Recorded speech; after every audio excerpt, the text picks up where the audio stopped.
On ne peut pas avoir 23 millions de personnes qui luttent pour avoir un emploi. On ne peut pas avoir une économie qui, au cours des 3 dernières années, ralentit son taux de croissance.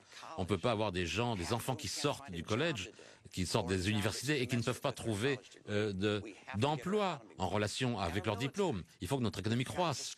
Et nos militaires, nos soldats, il faut croître notre puissance militaire. On ne sait pas ce que le monde va mettre contre nous. Il faut croître la puissance de notre armée pour pouvoir faire face aux défis. Vous savez, en l'an 2000, par exemple, il n'y avait pas de menace terroriste. Et l'an d'après, ben oui. Donc il faut absolument baser nos possibilités contre les incertitudes. Il ne faut pas diminuer notre budget militaire. Il faut aussi soutenir nos alliés. Je crois que la tension qui existe aujourd'hui entre Israël et les États-Unis était très malheureuse. Je pense aussi que faire sortir nos missiles de la Pologne était aussi malheureux, parce que ça interrompt la relation qui existait entre nous et nos alliés. Et ça, il faut absolument soutenir nos principes. Lorsque les étudiants sont sortis dans les rues pour manifester à Téhéran, que les gens ont fait des manifestations pour que le président qu'il reste silencieux, c'était malheureux. Il faut absolument soutenir nos principes, soutenir nos alliés en faveur d'une force militaire forte. Monsieur le Président, l'Amérique reste la grande nation indispensable. Le monde a besoin d'une Amérique forte. L'Amérique est plus forte que lorsque je suis arrivé au pouvoir. Nous avons mis fin à la guerre en Irak. Ainsi, nous avons pu nous concentrer non seulement sur la menace terroriste, mais aussi nous avons pu lancer un processus de transition en Afghanistan. Par ailleurs, nous avons pu mettre l'accent sur des alliances et des relations qui avaient été négligées depuis une dizaine d'années. Et nos alliances n'ont jamais été plus fortes, gouverneur Romney, en Asie, en Europe, en Afrique. Nos relations avec Israël, où nous avons une coopération militaire et une coopération de renseignement sans précédent, notamment en ce qui concerne la menace iranienne. Mais nous avons également fait en sorte que nous puissions rebâtir les États-Unis. Il faut que l'industrie revienne aux États-Unis. C'est ce que nous faisons avec l'industrie automobile. Nous ne redonnons pense aux sociétés qui délocalisent. Il nous faut la meilleure éducation au monde. Il faut former nos ouvriers aux emplois de demain. Nous devons maîtriser notre énergie. Nous avons réduit nos importations de pétrole au niveau les plus faibles depuis 20 ans. Nous avons développé le gaz naturel, mais nous avons également développé des technologies d'énergie propres pour réduire nos exportations en 2020. Voilà le genre de leadership dont nous aurons besoin. Et nous devons réduire notre déficit et nous le faisons. Malheureusement, le plan du gouvernement Romney ne répond pas à cela. Nous devons agir de façon responsable. Nous devons réduire les dépenses inutiles, mais nous devons demander aux plus riches de payer un petit peu plus de manière à pouvoir investir dans la recherche et la technologie qui nous ont toujours placés à l'avant-garde. Le gouverneur Romney, lui, a une démarche différente et ça a été le cas tout au long de la campagne. S'agissant des affaires intérieures ou étrangères, il propose des politiques qui ne sont pas bonnes. Pour lui, le président Bush père est quelqu'un qui a tout à fait bien agi, ainsi que son fils et le vice-président Cheney. Mais c'est pas comme ça que nous allons maintenir le leadership au XXIe siècle. gouverneur Romney, des politiques mauvaises. J'ai une politique et un ordre du jour pour l'avenir. Et quand on en vient à notre économie ici, je sais ce qu'il faut pour créer 12 millions d'emplois. Et ce qu'on a vu au cours des 4 dernières années, c'est quelque chose que je ne veux pas voir au cours des 4 années à venir. Le président a dit que maintenant on est à 5,4% de chômage. On est à 9 millions d'emplois de ça. Moi, je veux remettre l'Amérique au travail et revoir la croissance. Je vais le faire avec 5 décisions simples. Il faut avoir l'indépendance énergétique en prenant l'avantage sur toutes les énergies possibles. Deuxièmement, accroître notre commerce. C'est le commerce double toutes les 5 ans. On peut faire mieux que ça, particulièrement avec l'Amérique latine. Les occasions pour nous en Amérique latine, on n'a pris aucun avantage. Par exemple, l'Amérique latine, l'économie de l'Amérique latine est au moins aussi grande que celle de la Chine. On se concentre sur la Chine. L'Amérique latine est une occasion énorme pour nous. On est dans le même fuseau horaire. Un programme de formation pour nos travailleurs, des écoles qui mettent les parents et les enseignants et les enfants. Et il faut véritablement que les syndicats des enseignants suivent le mouvement. Il faut former des entrepreneurs, des PME, des PMI, et que les gens puissent investir leur épargne dans les PME et les PMI. Et c'est dans cette direction qu'il faudrait aller si on arrête de creuser la dette et arriver à un budget équilibré. Et numéro 5, il faut être en faveur des PME, des PMI. C'est là où sont créés les emplois. 2 tiers de nos emplois viennent des PME-PMI. La création des PME-PMI est au plus bas depuis 30 ans sous cette administration. Je veux que ça revienne et redonner véritablement des emplois. Parlons de concurrence. Vous parlez de PME, mais vous, gouverneur, lorsque vous étiez gouverneur du Massachusetts, les PME étaient 48e parmi les États américains, parce que les politiques dont vous faites la promotion n'aident pas les PME. Et la façon dont vous définissez les PME, eh bien, ça comprend les gens qui sont tout en haut des entreprises, et les gens comme vous et moi. On n'a pas besoin de promotion, mais prenons un exemple dont on sait que cela va faire la différence au XXIe siècle, c'est notre politique d'éducation. On n'a pas eu l'occasion d'en parler lors du dernier débat. Sous mon leadership, nous avons mené une réforme de l'éducation avec les gouverneurs. Dans 46 États, nous avons vu des progrès scolaires là où il y avait des difficultés et enfin, il y a des progrès. Et maintenant, je veux recruter plus d'enseignants, particulièrement en mathématiques et en sciences, parce que nous sommes en retard sur ces plans-là. Et ces enseignants peuvent réaliser une belle différence. Gouverneur Romney, lorsque les enseignants vous ont demandé si cela aiderait la croissance de l'économie, vous avez dit non, ça aidera en rien la croissance de l'économie.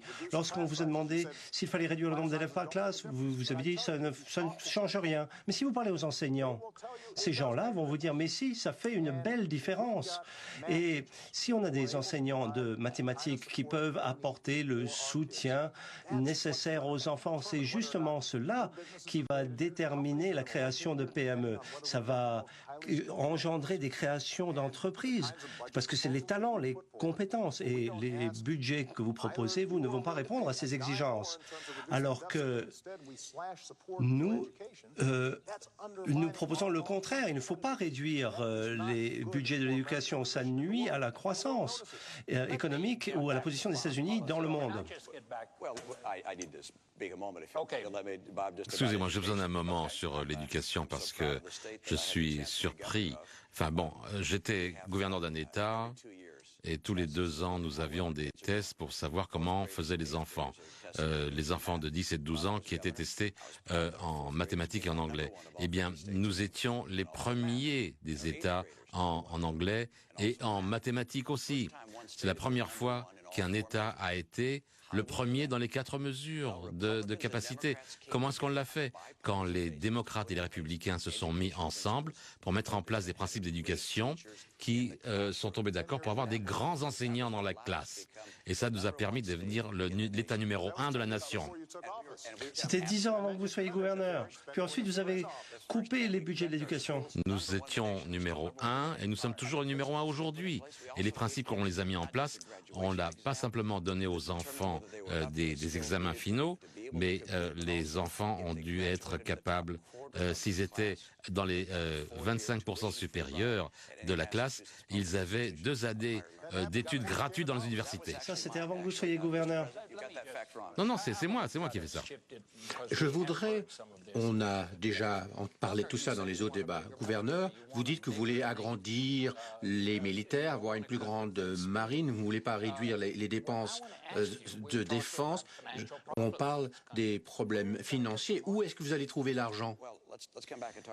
Eh bien, parlons des militaires. Et tout d'abord, je vais depuis le début, on va couper 5% du budget discrétionnaire, à l'exception de l'armée. Non, la bonne nouvelle, c'est venez sur mon site web, vous allez voir comment on arrive à un budget équilibré de 8 à 10 ans en réduisant les dépenses dans beaucoup de programmes. Le premier programme, c'est le Obamacare, dont on va se débarrasser. La première chose, ça va être ça. Mais on ne peut pas se payer ça. Et on ne peut pas se le payer. Donc ce système de santé, véritablement, on va s'en débarrasser. On va prendre programme après programme dont on n'a absolument pas besoin et on va s'en débarrasser. Numéro 2, on va prendre certains programmes qu'on va conserver comme le Medicaid, le programme médical pour les pauvres. on va prendre ce programme d'aide médicale aux pauvres et ce sont les États qui vont s'en occuper. Parce que les États, chaque État, s'en occupe beaucoup plus efficacement. Quand j'étais gouverneur, je dis, moi, je veux faire ça mieux que le gouvernement fédéral. Et les États, comme l'Arizona, Rhode Island, ont pris ces dollars pour l'aide médicale et le font de façon beaucoup plus efficace. Et donc, je veux que ça nous arrive, ça nous amène à un budget équilibré d'ici 8 à 10 ans. Mais revenons donc à l'armée. Vous aurez dû répondre à la première question.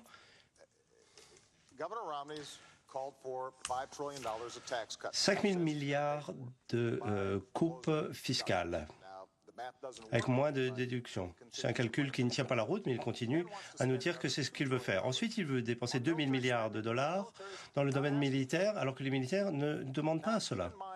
Gardez à l'esprit que notre dépense militaire a augmenté année après année au cours des 4 dernières années.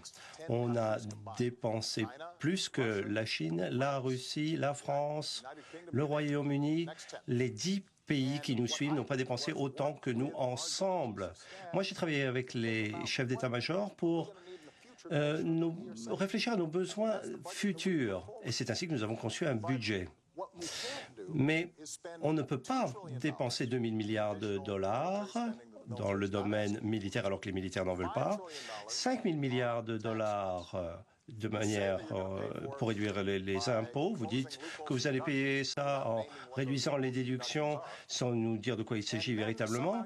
Et d'une certaine façon, vous allez également lutter contre le problème du déficit existant. Mais ça ne tient pas la route. S'agissant de la défense, il ne faut pas simplement en réfléchir de manière budgétaire, il faut voir la capacité, la cybersécurité, l'espace. C'est justement ce sur quoi porte notre budget, mais ce n'est pas mené par la politique ou par les membres du Congrès ou leurs désirs. Tout cela est sous-tendu par la sécurité du peuple américain. C'est ce pourquoi notre budget est conçu.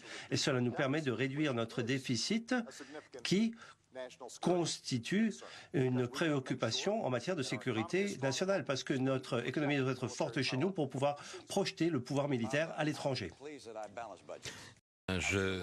Vous savez, moi, j'ai été dans le monde des affaires pendant 25 ans. Pour équilibrer un budget, c'est très important.